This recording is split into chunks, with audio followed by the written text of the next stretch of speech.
Buongiorno da Renzo Micheletto, ben ritrovati con una nuova puntata di Radio Veneto Agricoltura che quest'oggi dedicheremo, ancora una volta, ne abbiamo già parlato, alla foresta del Cansiglio. Stiamo andando alla chiusura della stagione estiva dove in Cansiglio si sono tenute un sacco di iniziative interessantissime, ma non è finita qui perché il mese di settembre continua con altri eventi. Abbiamo in studio come ospite la collega di Veneto Agricoltura, la dottoressa Elena Piutti, alla quale chiediamo subito di farci, ma proprio in pochi secondi, così un resoconto di come sta andando la stagione 2018. La stagione che appunto non si è ancora chiusa e poi diremo perché, è andata molto bene, ha visto numeri interessanti, abbiamo superato quelli dell'anno scorso. E il Cansiglio piace, le attività che proponiamo sono molto seguite sia al Giardino Botanico Alpino che al Museo dell'Uomo in Cansiglio, come anche d'altronde tutta la proposta di escursionismo che lasciamo per la foresta. Quindi, procediamo per ordine, sì. Perché so appunto che sono tante le iniziative che vengono organizzate nei fine settimana, ma non soltanto in Cansiglio. Ma partiamo con quello che forse è il fiore all'occhiello, a mio modo di vedere, della foresta, della piana del Cansiglio, ovvero il Giardino Botanico Alpino. C'è anche una novità da poco, vero? E il Giardino Botanico Alpino abbiamo deciso di prolungare l'attività al giardino per tutto il mese di settembre, perché è uno dei mesi che è più importante, insomma è uno dei mesi più partecipati dell'estate.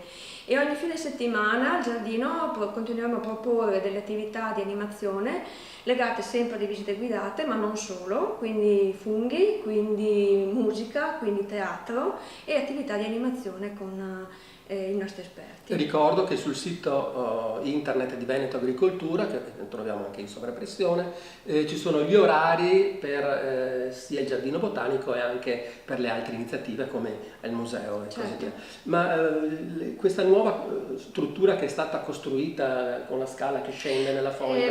Allora, l'idea nostra è che tutti gli anni al giardino vogliamo proporre qualcosa di nuovo ai turisti e ai visitatori, e quest'anno abbiamo deciso di rendere visitabile una dolina. C'è una formazione geologica che appunto si forma all'interno dell'altopiano carsico ad opera dell'acqua. Scusami, che differenza c'è tra dolina e foiba? In genere vengono considerate doline quelle non tanto profonde, Okay. ecco, Sì, poi può essere, diciamo l'origine è molto simile, è sempre una formazione carsica dovuta appunto all'acqua, però su una zona carsica di roccia calcarea, però la dolina è comunque a fondo chiuso, impermeabilizzato, e quindi è possibile anche in alcuni casi come quello del giardino botanico visitarlo. Abbiamo creato un piccolo percorso per far conoscere ai visitatori qual è il microclima e l'habitat di questo ambiente, che è caratterizzato da temperature in genere molto basse e anche umidità molto alta, con degli adattamenti delle specie vegetali che vivono decisamente peculiari. Certo, sia la visita alla dolina che poi il giardino botanico ovviamente è possibile farlo con una guida. Sia in autonomia che con una guida, chiaramente la guida dà un valore aggiunto, certo. Quindi noi suggeriamo ai visitatori di arrivare in tempo per poter essere assistiti da questa visita guidata. Proprio per apprezzare fino in fondo le bellezze, ma poi avere delle informazioni di tipo botanico e scientifico in più, ecco. Poi ovviamente il giardino, siccome è anche un luogo di bellezza, un luogo di cultura, un luogo di ricreazione, di pace, c'è l'idea di proporre anche una serie di attività legate ad esempio alla musica, quindi quest'anno tutti i fine settimana di settembre abbiamo coinvolto le scuole musicali della zona con le orchestre giovanili, in modo da poter fare nel pomeriggio un'orchestra, un piccolo evento legato appunto alla musica. Questo in quale giornate viene? Domenica. Solo di domenica? Sì, di domenica. Ok, sì, ok. Sì. E poi ovviamente, come accennavi prima, c'è il tema del foliage. Sì. Che è appunto il cambiamento del colore delle foglie della foresta, che nel mese appunto autunnale, anche prima autunnale, richiama moltissimi visitatori. Quindi spieghiamo un po' bene in termine francese che foliage sarebbe il cambiamento dei colori delle foglie, quindi il cambiamento dei colori del bosco. Prima arriva quando finisce la stagione, la bella stagione, sì. Inizia l'autunno e c'è questa esplosione. Sì, infatti fogliame è detto così, però in realtà è proprio la latifoglia, in questo caso il faggio, che è la pianta che domina tutto l'altopiano del Cansiglio, che progressivamente cambia colore dal giallo fino al rosso mattone al marrone, passando su tutte le sfumature, chiaramente dal verde all'arancio e al rosso. Questo chiaramente è un processo naturale che non si può controllare, dipende moltissimo dall'andamento delle temperature, e quindi ogni giorno c'è un regalo nuovo di colore e anche di bellezza. E diciamo che moltissime persone vengono richiamate proprio da questo evento. Sì.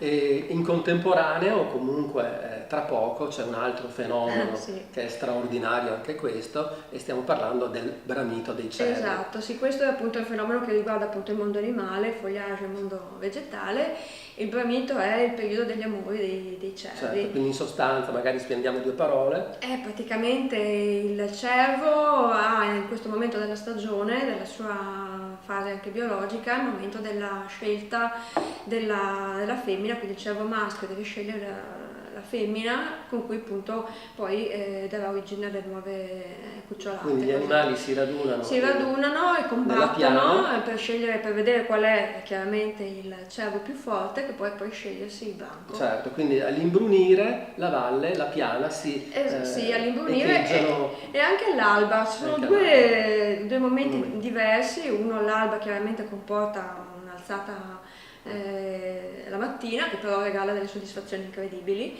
e la sera. Ecco, noi sinceramente suggeriamo che anche in questa fase di animazione ci sia l'accompagnamento di una guida, perché spesso il visitatore non sa che siamo comunque immersi in un ambiente naturale, che bisogna osservare delle regole, che gli animali hanno una loro delicatezza di comportamento che va rispettata.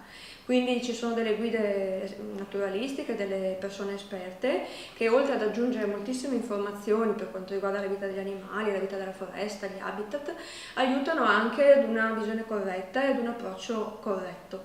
Bene, quindi da visitare il giardino botanico, il cambiamento dei colori del bosco, ma c'è anche un museo. Il Museo dell'Uomo in Cansiglio, che ha continuato la sua attività durante tutta l'estate e tuttora è aperto. Cosa si può vedere nel museo? Ma allora, la cosa fondamentale da vedere, che onora anche molto la collezione del museo come museo regionale, è la collezione di selci preistoriche, che tra l'altro quest'anno abbiamo avuto l'interessante collaborazione con gli archeologi, che hanno portato nuove scoperte archeologiche, e quindi arricchiremo sicuramente il museo di nuovi pezzi. Quindi si chiama Museo dell'Uomo in Cansiglio, proprio perché l'uomo in Cansiglio è presente fin dalla preistoria. Già con reperti di 60.000 anni fa, quindi già in epoca di Neanderthal, però diciamo la collezione più grossa è, tra virgolette, più recente, perché si parla di 15.000 anni, e quindi chiaramente sono tutte schegge di pietra dovute alla lavorazione dell'uomo,